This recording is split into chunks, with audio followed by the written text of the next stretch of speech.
Hi, Spencer. And I'm really excited about this because I'm going to find out something that I didn't know anything about. Nanobubbles. I know I've heard the word and I sort of know, but I really have a long way to go before I'll be really conversant with nanobubbles. And I bet you guys aren't either. We ought to give a prize to our listeners, which listeners can at the outset of a show can define nanobubble for me. And we would have a trophy or something that we could give out to you winners. But I bet not many of you to get it this time. Okay, here we go. I'm going to introduce two guys who know very well what nanobubbles are and are going to tell me all about it.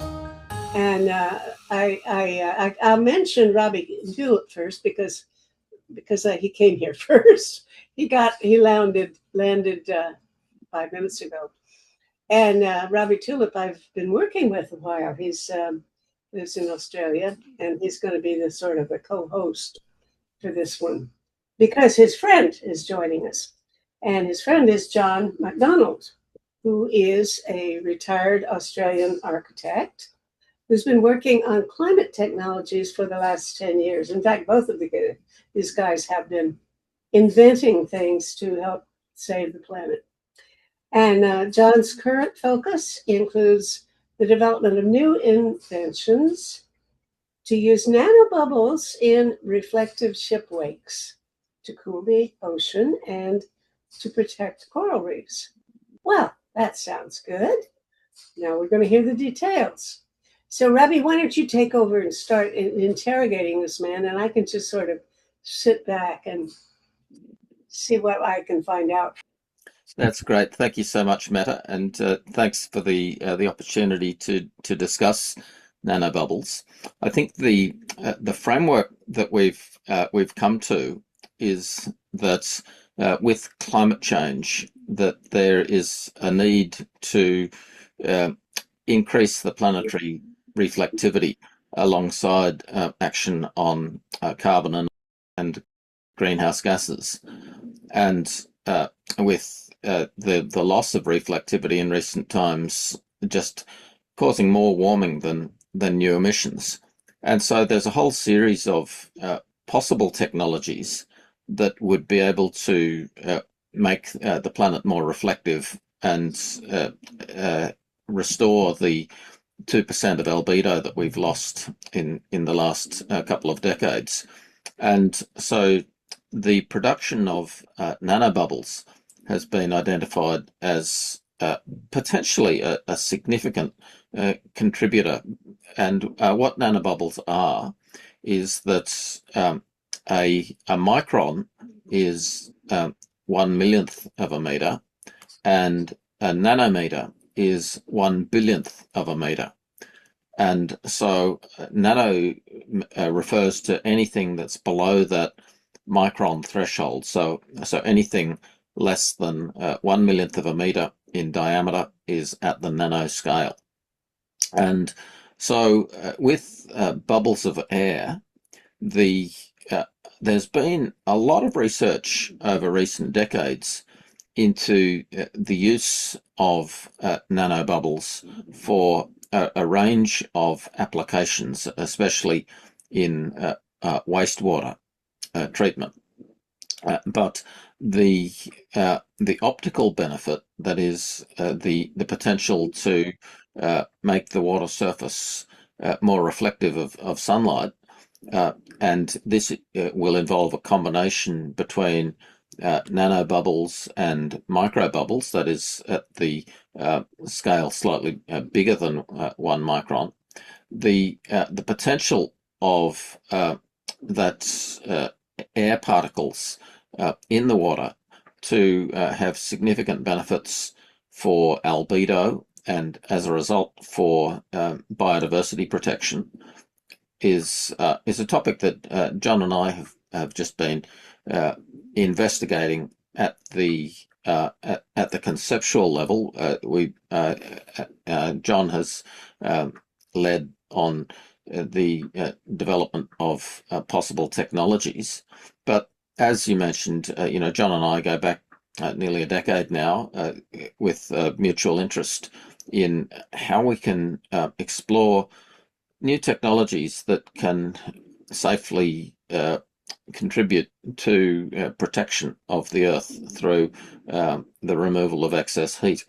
And so we we initially got together through looking at ocean forests, and a group there's a group, the Ocean Foresters, who were developing concepts of protecting the Great Barrier Reef by production.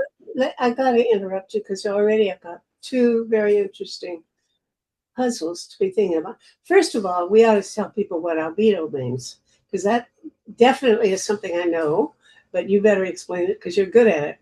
And then I want to ask you about ocean forests, because I've got to figure out what that means.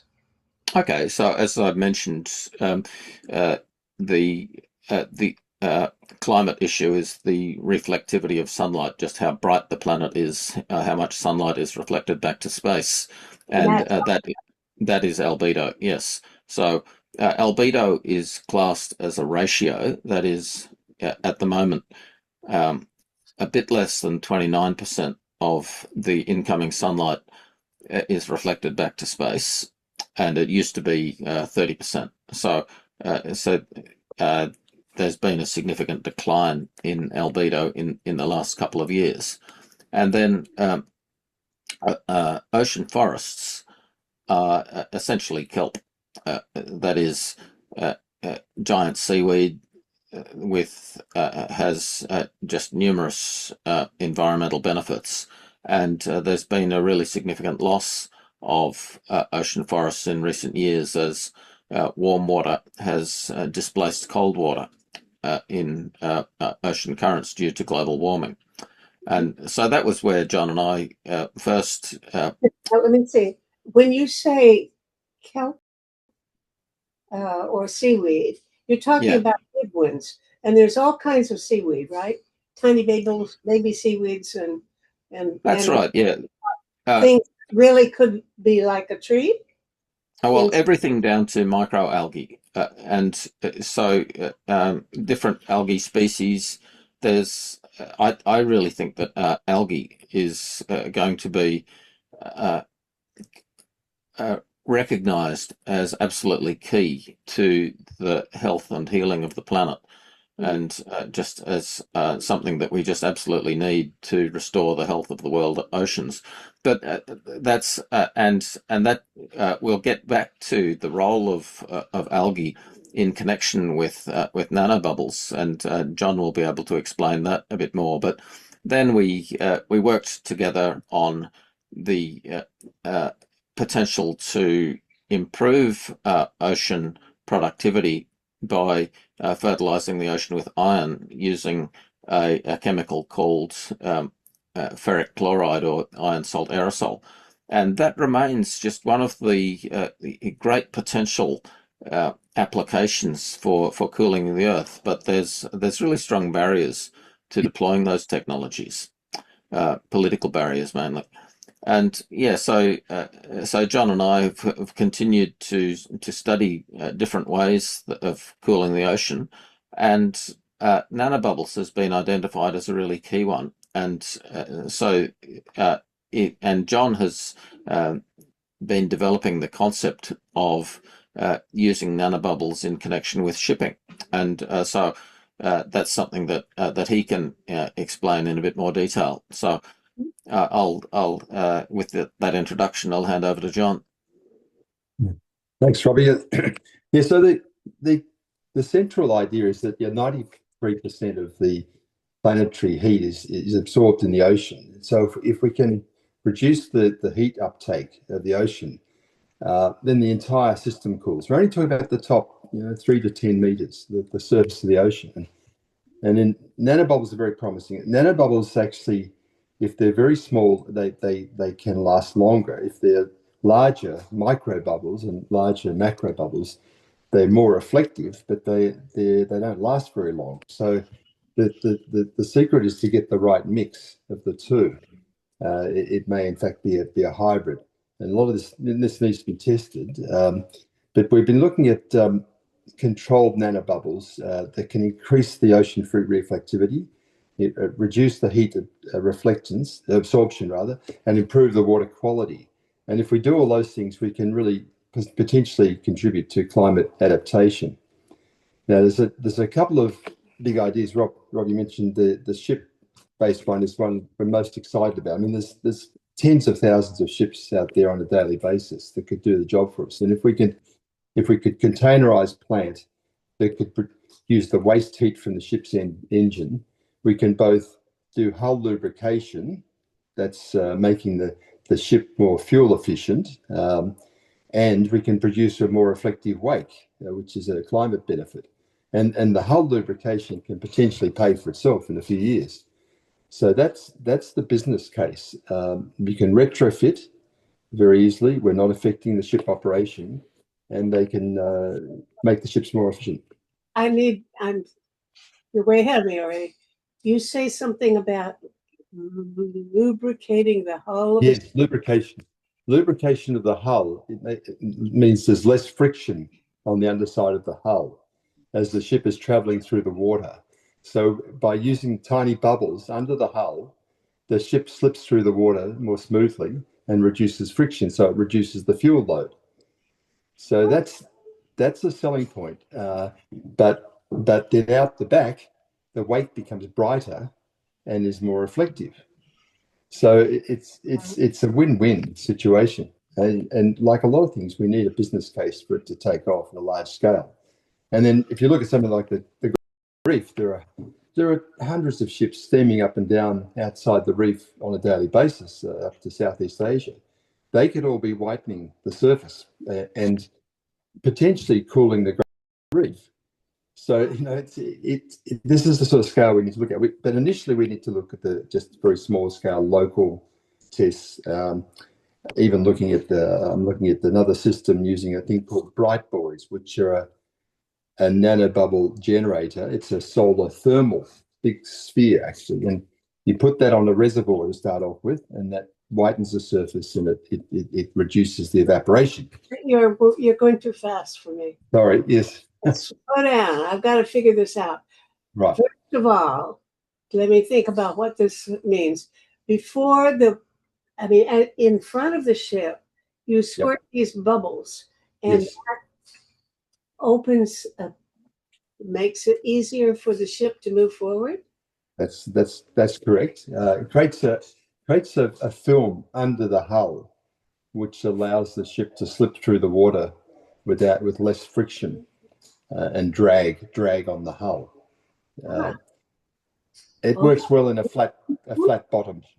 For sure, they know that, or is it they think? Yes.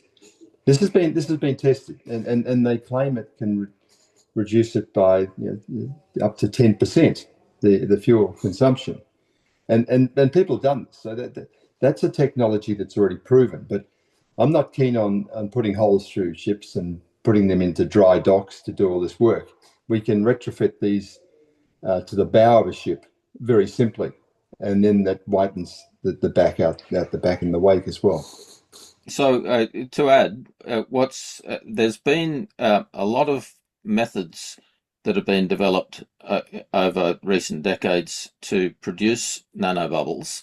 So, for example, forcing air through a carbon ceramic barrier is one that seems to be quite effective. That's used for wastewater treatment. And then there's a series of other technologies that can be used. And so by putting a nanobubble production system into a shipping container and putting that shipping container on the ship deck, and then pumping the tiny air bubbles down into in front of the bow of the ship, those air bubbles would then flow underneath the ship and provide a sort of cushion that would enable the ship to reduce fuel consumption. So there should be a significant commercial incentive for the shipping industry to use this technology. But then the climate benefit is to combine that fuel efficiency goal with a rebrightening of the ocean surface. And that then leads into there are questions around how can you make those bubbles last for as long as possible.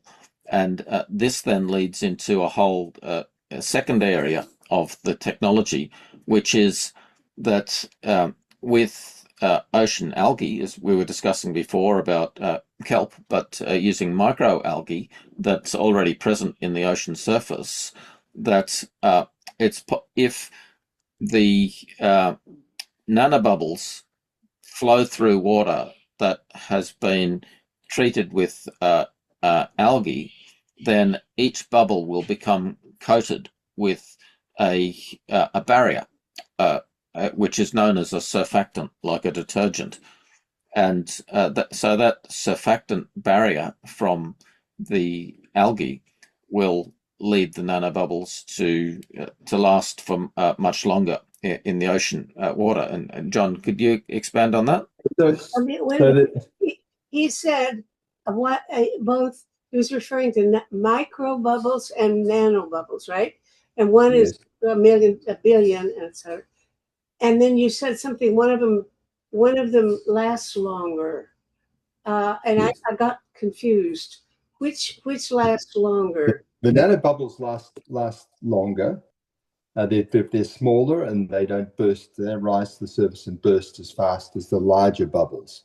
But the larger bubbles are more reflective, and that's what we want. But we want life and reflectivity. So we've got to get the right mix of the two, and that can be done through a tunable nozzle, which I've developed as well. So we can adjust the tuning of that to get that the bubble size just right. Oh, okay. Okay, so, but as Robbie's suggesting, to increase the life of the bubbles, you need these biosurfactants. We don't want to use chemical surfactants. We don't want to put chemicals in the ocean, but we can extract these surfactants from the ocean surface. As the ship's steaming along, it can scour off the surfactants from the surface and then feed that in alongside the bubbles we're producing, and that increases the life of the bubbles. So we can do that from the resource that's already there in the ocean. Now we're talking phytoplanktons, little baby seaweed that and they on the surface. They're high on top of the water, or just they are. It varies a lot depending what area of the ocean it is. They increase with depth, but in many areas they can be quite concentrated on the surface, and so they can produce stable bubbles. That's what we need to increase the life of the bubbles. Okay. So again, we can use the waste heat from the engines of ships. Up to 50% of the energy is waste heat. So we can use that to both produce the bubbles, the nano bubbles, and also the surfactants that increase the life of the bubbles. Now, what you've got to do is you've got to make this really simple for ship operators. They're understandably, their interest is in delivering from A to B as fast as possible. It's all about logistics. They don't want people tampering with their engine rooms and changing their operations and becoming very labor intensive. It needs to be something that can just be plugged on the ship in a container. It can be done easily in port, and they barely know that it's happening. It can just happen as the ship's steaming along, and it's just drawing off some of that spare waste heat that's up for grabs that every major ship has. The bubbles aren't from the heat doesn't cause the bubbles, though. How do the bubbles get produced? You're using it to force the air through like a ceramic thing or something? You send them down. It's pressurized, so you send them down a pipe, and then it goes through a nozzle, which is a small atomizing nozzle, which which produces the fine bubbles at the end of the pipe. So there's pressure from the engine, the heat of the engine that's used, and then there's the heat is used for the biosurfactants we're talking about. But there's plenty of spare heat that we can tap into. And one of the big issues with this is the energy involved in producing them at scale. And fortunately, a lot of ships have that available. So that's the concept, and all this needs testing. One thing that is a research project is looking at the persistence, not only the reflectivity, but the persistence of the bubbles. And a lot of the tests have been done in clean water. It's just what they call deionized water, and not very many tests have been done in seawater. And seawater has a lot of impurities in it, and that's valuable, but it needs to be tested in seawater more thoroughly to ensure that. How far? What does it look like in terms of how durable are these things? Well, it's doable. It needs to be tested at a small scale, just locally. Small scale tests before we start talking about ocean and global methods. It's really got to be tested at a very small scale. And it's feasible, but it's a research project. And Robbie and I have been writing a paper which puts this out, suggests the process we need to go through, step-by-step process to analyze it carefully before we go out in the open. Well, I would think that you would need something you can do with stuff you find in your kitchen or something. Yeah. A little experiment in your local pond or something, and see if it works. Has even this kind of micro level experimentation been attempted? Yeah, it certainly has been done for wastewater, and it's used. Nanobubbles are used and microbubbles used in wastewater treatment systems. That's a well-established technology. What's not well established is the ocean, the saltwater application. Mm-hmm. So it's just a matter of making that transition and testing in the ocean. Now, what does it do if you take sewage and you put nanobubbles in it? What happens? Yes, it increases the process. It oxygenates the water and cleans up the wastewater. So that is used quite regularly in wastewater systems. So that's it. And there are plenty of nanobubble generators for wastewater systems, but not for the ocean systems as yet. So that's the first. So, for example, golf courses are one area where there's an emergence of use of nanobubbles in order to improve the water quality in ponds, lakes, on golf courses. So that's another example of freshwater use. But one of the problems with the ocean is that salt could reduce the lifetime of the nanobubbles, and so it's still not a proven technology, and so there's a need for laboratory work and small scale field work. So one of the potential areas for field testing is tourist resorts on coral reefs, because if the nanobubbles can be used to cool the water, then that can have benefits both for preventing coral bleaching and for reducing the overall acidity of the water. So the protection of coral reefs has emerged as a really significant problem with global warming. As we're currently crossing 1.5 degrees above pre-industrial, and that's the temperature where corals really bleach en masse. So people are very worried about the lifetime of coral reefs, and so if we can use nanobubbles to protect reefs, then that's a significant benefit. Has anybody tried There's this, that? Yeah, they're not. there's a study from Stanford University in 2016 which looked at using tiny bubbles to protect coral reefs. What it does is it actually reduces the acidification by oxygenating the water around the reef. That reduces ocean acidification, which is very troublesome for reefs. So that's an interesting study, just looking at the bubbles, and what they actually do, they strip the carbon dioxide from the water, and they create a much more healthy water condition for the corals. But we're looking at going to a much deeper experiment. We'd like to start just initially by just generating the reflective wakes and studying their air and seawater reflectivity. Just looking at reflectivity to start off with, and then start introducing the biosurfactants to extend the life and look at the persistence on top of the reflectants. So it's a stage project.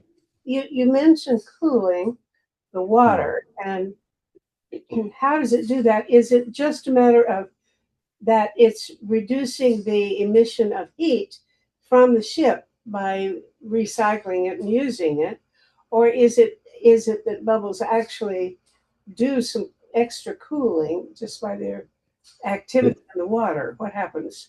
How do these? They're simply making the surface whiter, and in sunlight it reflects the heat away from the surface. So it's a simple process of surface reflectivity, which is measurable off the surface, and that cools the water locally. And that's particularly important for corals, because they're usually in very shallow water, and so they're very vulnerable from changes in water temperature. So if we can just reduce the temperature slightly around them, that's enough for them to survive and survive severe coral bleaching. So if you consider the example of foam in the ocean, foam is essentially ocean water that's been churned up by waves in order to create bubbles. And those naturally formed bubbles in the ocean are quite big and only last for quite a short time. So if you can take that example of how ocean foam is naturally more reflective than water, then it makes sense to say, well, how can we optimize that ocean reflectivity? If we make the bubbles small enough and coat them so that they'll last for ages in the ocean water, then that will mean that the ocean overall will reflect more sunlight. So the sunlight will bounce back to space instead of being absorbed into the water, and that cools the water down. So it's that reflectivity function that's the main cooling benefit from nanobubbles. That makes sense to me, because I have seen photos, I guess we all have, of the kind of streaks in the ocean. I guess these are photos taken from satellites, and you see these long white streamers behind ships. And I gather that is just a natural function, result of having ships moving through the water and stirring it up and creating foam. I never thought about what these things. I think that those what you're talking about is more atmospheric rather than in the water matter, because as the ship emits exhaust, the exhaust creates a reflective stream, like you see with planes in the air. Okay, so I'm mistaken, but still, I was kind of impressed by how long they are, because I would have thought that whatever air gets generated like CO2 or whatever they're emitting, that it would sort of disperse right away and wouldn't leave a streak. But those streaks are quite long, so it must be that you can see them for that. There's their effects of the location of the ships are visible for maybe a day or so. What's the reality there? The wake of the ship doesn't last very long. The atmospheric ones that Robbie suggest is mentioning does last quite a while, but from the water surface, they're quite large bubbles. They're generated by the propeller of the ship, and they rise to the surface and burst fairly quickly. So what we want to do is make more of those bubbles smaller and more reflective, and a wider wake that lasts a lot longer. Well, now when you say longer, how much longer? How long could you for? There can be days to weeks with nanobubbles. If we get the right size and the right biosurfactants to extend their life, they can be out there for a long time, weeks at a time, and that has an important reflective component. And then it would obviously be more concentrated in shipping lanes where ships travel, but that's fine. A lot of those locations where we need cooling as well. And there's probably 50,000-60,000 ships out there at any point in time. So there can be quite an impact on the ocean surface. It might be, yeah, especially if depends on how long those visible things. Can you track them? Can you see them from? Absolutely. Yeah. And satellites certainly can track them, and the whole process can be governed by satellites and AI, and the whole process can be very carefully monitored remotely as the ship's just doing its traveling its course.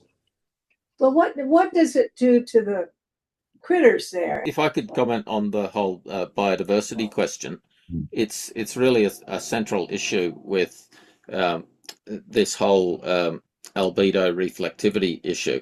That is that as the world has heated up, the fish and other marine species have been migrating towards the poles, and we see this as coral reefs such as the Great Barrier Reef in Australia, that the bleaching events are one of the most damaging sources of the potential extinction of the reef.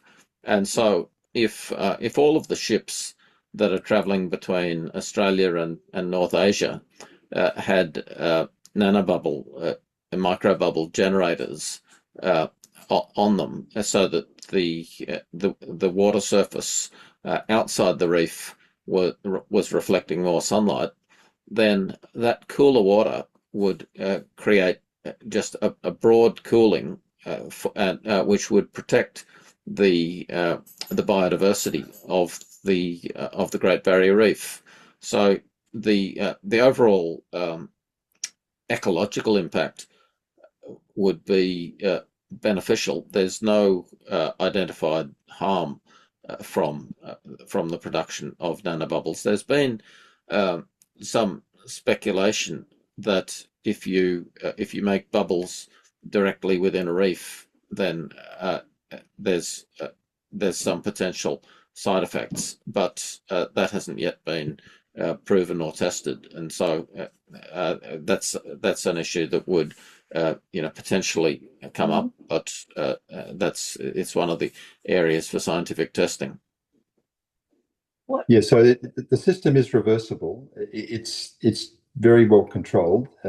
It can be deployed conservatively, and it's confined to just the surface of the ocean. So there is no evidence that we've found that nanobubbles damage corals. One thing to be researched to make that 100% clear is whether there's any dissolved gas supersaturation, but there's no evidence to date we've found that that's an issue. In fact, it's very positive in terms of oxygenating the water and the health of the marine habitat. And cooling the water. Cooling the water is the main purpose of it, though. Yeah. In the bubble, when you make a bubble like that, is it the just regular air that's in it, or is it CO2, or and if whatever is in it is not going to be in the water forever, it's going to get back in the air, right? And so, what kind of distribution of gases how are you going to impact the amount of various kinds of gases in the atmosphere? Is that going to be a significant thing? It's just air. They're just gas-filled bubbles of air, and there's no chemicals involved. It's a natural product, and so there shouldn't be an issue in terms of contamination in any way. And they do eventually burst, and they just dissipate into the air. So and the beauty is you can turn it off and it's reversible. There's no residual effects. So that's still what's attractive. Still, the main concern is the proof of concept for durability, and that's where the testing is required, because it's still possible that finding a cost-effective way to make a nanobubble microbubble mix sufficiently durable to be worth doing. It hasn't yet been proven, but the theory is there that it should be feasible. So we're hoping to work with researchers, whether in the private sector or in universities, to explore this technology further. Yeah, the key engineering question is really how much of these biosurfactants are actually required to make a meaningful difference on extending the life of the reflective bubbles. So that's something that needs to be tested. You don't need very many, we don't think, but we need to that needs to be analysed in terms of the concentration and mix, and then how it's extracted in an energy efficient way as well. Well, now, why don't you start with the wake that ships already are producing? Because you say it's mostly in the air, it's emissions into the air, but clearly there's doing something to the water too. And what do the critters think of that live, we know what the whales think of it. They're getting bumped into. But what does it do to the whole ecological environment of behind the ship? Does it do much to disrupt, schools of, I don't know. Yeah, we need to sort of test the effect of that in different regions, just to see how productive it is. Naturally enriched seawater, what the effect of that is, and the concentration in the micro layer on the surface needs to be measured, just that will prove it. There could be some positive other benefits in terms of healthy algal blooms that could be stimulated as well, but that's a secondary benefit to the direct cooling from the reflection. Well, you think the algae blooms would be benefited? They could. Phytoplankton could be encouraged through the process, but that needs to be tested as well. There's a number of steps that need to be tested very carefully, starting small, and before anyone talks about scaling this up. And that's by now, ships have been around for a long time, and oceanographers have been fooling around testing things. I would think by now some oceanographer would have already, started saying what are these ships doing to the liquid environment that they're passing through, and what are the effects of they're just slipping through the water? What are we experiencing as a result? And that there must be people who've looked at that kind of thing happen there then. Yeah, the direct effect of the wakes is fairly minimal. Probably it's very ephemeral. They don't last very long. The actual wakes as they are, so that there's probably very little effect on the ocean surface because of the short life of those bubbles at present. What we're talking about is increasing that dramatically, though. That's what needs to be tested. But yeah, good point. Let's start with what is happening now and how that would expand. And I think the key thing is that the theorized impact is entirely on the benefit side rather than the harm side, because the heating of the ocean has been really bad for biodiversity, for plankton, for fish, and acidification has been really bad. So if there are technologies that can reverse heat and acid, then that's something that really needs to be investigated much more intensively. Like at the moment, there's just very little interest or funding for this whole space because of there's been a very active campaign against geoengineering, and so there's really a big movement among NGOs who are effectively in favour of the darkening of the planet, because they're opposing any action that will reverse that darkening that's been happening so rapidly in recent decades, and that's a moral issue, because we really ought to be on a moral basis protecting biological diversity, and so when organisations who are charged with protecting biodiversity are reacting against it for political reasons, it's quite an unusual thing. But that the nanobubble concept is very new, and it's yet to be proven. And but if it is proven, then it's something that really ought to be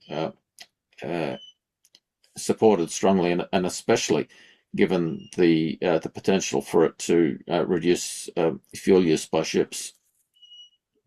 So what we're saying is ocean whitening might actually offer a faster route to securing marine ecosystems during the next decade, the critical next decade, than anything else. It's somewhat easier to do something on the surface of the ocean than atmospheric work as well. So it's a good starting point. We're very keen on marine cloud brightening as well. We've done a lot of work in that area as well, and ships can help with that as well. But we think the ocean whitening is a good starting point to get some cooling going. Mm-hmm. Okay, now imagine that you have been given $20 million to do research on this. What would you do? What kind of research design would you invent, and how long would it take? And do you really know what to do to test it, or are you just hoping somebody else will come along and figure out how to find out? I've already started. I've got some work going to actually to make a nanobubble nozzle. It's I've got I'm doing the CAD at the moment, and I've got someone who can tool that up. That's the secret to the whole thing: getting the right sort of nozzles that efficiently produce consistent, controllable bubbles. So once that's done, it can be tested in various environments. I'm also looking at as an aside, for medical uses. Nobody has produced a medical nanobubble generator. Really? And there's a number of medical applications I've been looking at separately. But the environmental use, we need they've had a lot of trouble over. People have been working on nozzles for the last 20 years, and they've had a lot of trouble with corrosion and scaling and blockages and backflushing and all sorts of complications with salt water has a lot of impurities in it. So you need to have a method that doesn't block up, and it needs to scour itself out and stop it from blocking. So that's the key to that. And once there's a reliable nozzle, then we can start looking at scaling that from there. Well, I had a number of encounters with Stephen Salter. Yes. He was working on trying to develop a perfect nozzle. I think he told me that the real reason that they weren't ready to start testing marine cloud lightning is that they still didn't have a nozzle that was good enough and would produce things, aerosols of the right size. But now the kind of nozzle that he's trying to produce, or was trying to produce, and I suppose many other people are still working on it, it wouldn't be the same kind of thing that you're working on, is it? Those two kinds of nozzles are for different purposes and would not produce the same kinds of bubbles or aerosols. Yeah, it's a little different. I'm talking about something that's tunable to the bubble size. The bubble has to be very consistent, and the energy load needs to be reduced. There are a number of systems. There's some interesting work happening in Japan using ceramic spinning discs. That's quite promising. There's been some experiments in Tokyo Harbour that our colleague Sev Clark has been looking at closely. So there's different systems. It's becoming quite a contested space with people trying to develop these systems. But once it's reliable, then that'll be one or two systems will probably take off from there. A key difference is that the nanobubble nozzle is creating small particles of air, whereas the marine cloud brightening nozzle is creating small particles of water. Yeah. And so the nanobubble nozzle it doesn't face that same clogging problem that you get when you're forcing seawater through the nozzle. So essentially you're forcing tiny bubbles of air into water, and conceptually that's a much cleaner process than making a nozzle that would create a bubble of water that's at the submicron scale. Mm-hmm. Okay, that makes sense. And now you say there are commercial possibilities. Somebody else might want to use nanobubbles for other things, like what?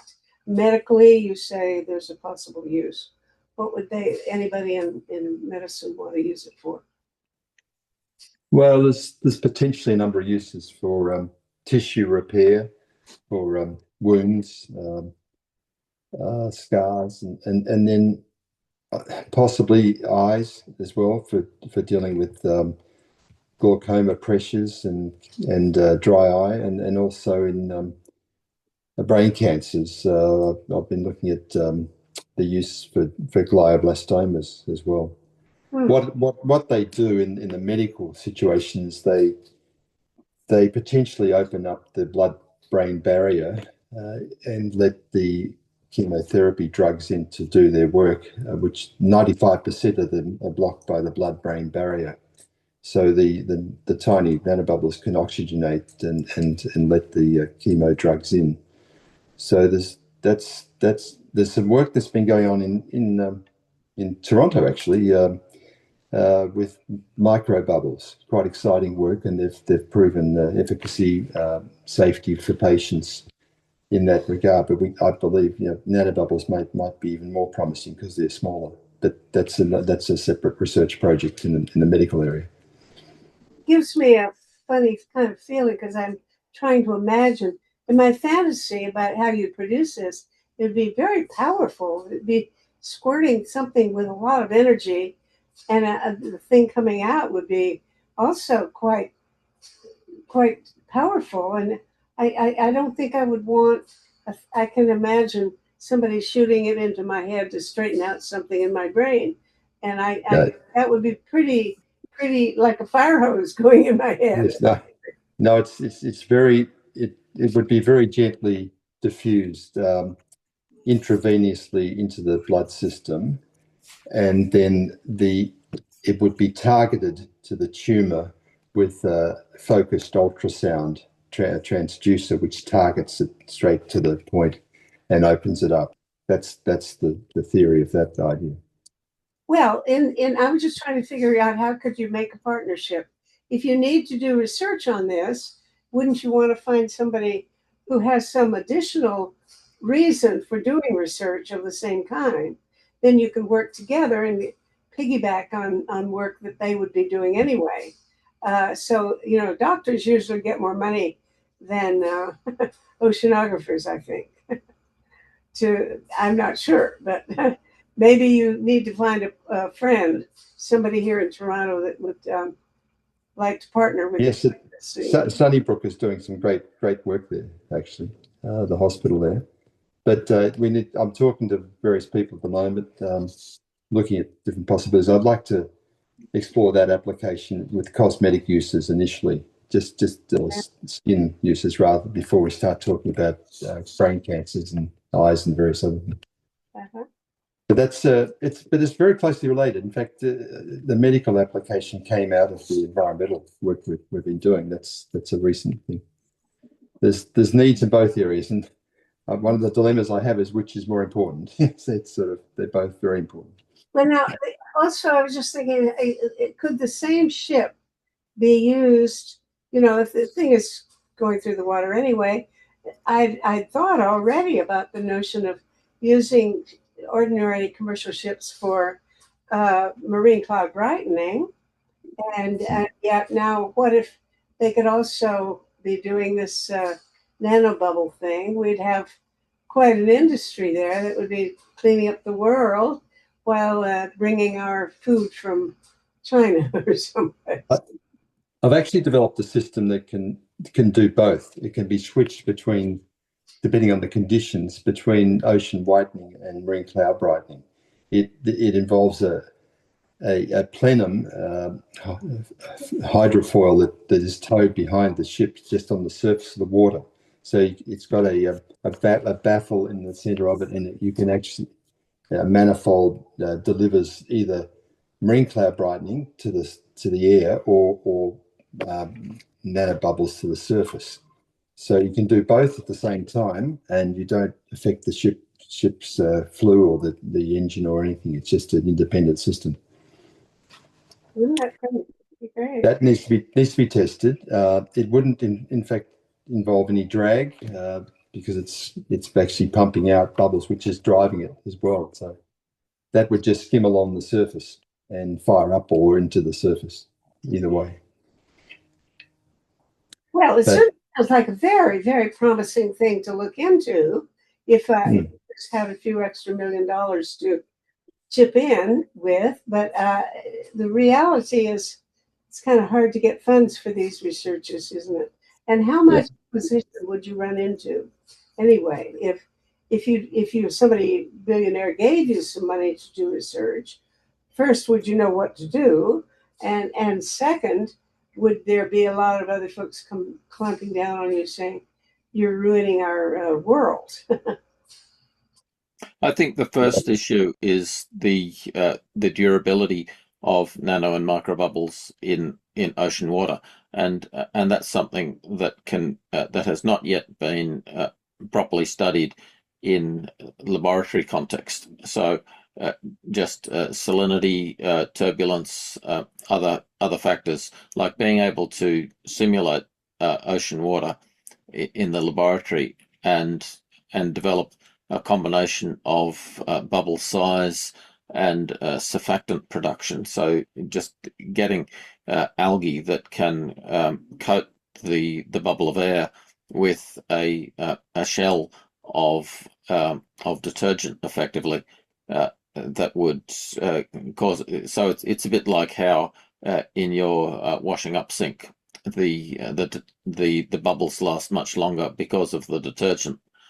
And so similarly, being able to use naturally occurring detergents to extend the life of the bubbles is still something that has not yet been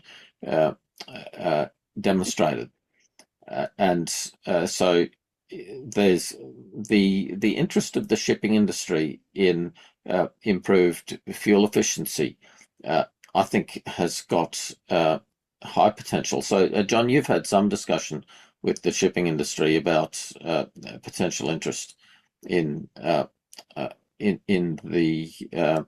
bright wakes concept. Yes, and I've been working with a marine engineer looking at these different systems. The feedback is it has to be something that doesn't affect their operations. It needs to be very easy for them to do with very little side effects in terms of them maintaining systems and the downsides to this operation. So if we can make it easy for them, the cost of fitting plant into a 20-foot container that does this is not that expensive. They could be made for a few $100,000 and clipped on the back of ships. So that I think that the economics are doable. How you'd fund it is still a question. I mean, there's a number of ways to look at that. But as Rob said, the durability question is fundamental. I mean, the first question really is whether we need these extra surfactants at all. We think we do, but there's a lot of dissolved organic matter in the surface of the ocean anyway. In certain areas, it's quite high. So in many cases, there might be enough nanobubble stability just from the ocean surface as it is. But in other areas, in the open ocean, it's quite low, and we would need to add this to it. But these are really research projects that need to be done. If we could find a shipping operator that was happy to collaborate with us, that would be ideal to just test it on their ship. It may not be a merchant ship. It could be a cruise ship. It could be any type of large ship. Probably needs to be a decent scale to get the waste heat from the engine. That's all. Big ships better than little ones, huh? Yeah. Mm-hmm. They are. And we could test, as I mentioned, this manifold plenum at the back of the ship could be tested easily, and then the hull lubrication is a separate test on the bow. So ultimately, we want to end up with the microbubbling of the nanobubbling of the bow to reduce the drag on the ship. But we could do tests independently at the stern of the ship to start off with. Well, I think this is fascinating, and I want you to hurry up and get some results, because I'll be losing sleep waiting to see how this is going to turn out. Such an exciting and interesting possibility that I think everybody should focus on this. Maybe we can make something happen and get some good news for a change. Wouldn't that be great? Huh. Well, what we're trying to do is buy some time. While the mitigation and carbon removal takes place, we're really just trying to buy some time. Yeah. We're not saying we don't need to do that. We're just saying we need to start this very urgently and do it very safely. That's all. Yeah. And anything we can do to cool the planet as well will be welcome. Absolutely. That's great. Well, this has been fascinating, and I'm really grateful to you. So stay in touch. Keep me posted. If you have any news, come back and I'll spread the word. Okay? Very good. And it's been great talking. You take care. All right? Thanks very much, Amanda. Bye-bye. Bye. Nice to talk.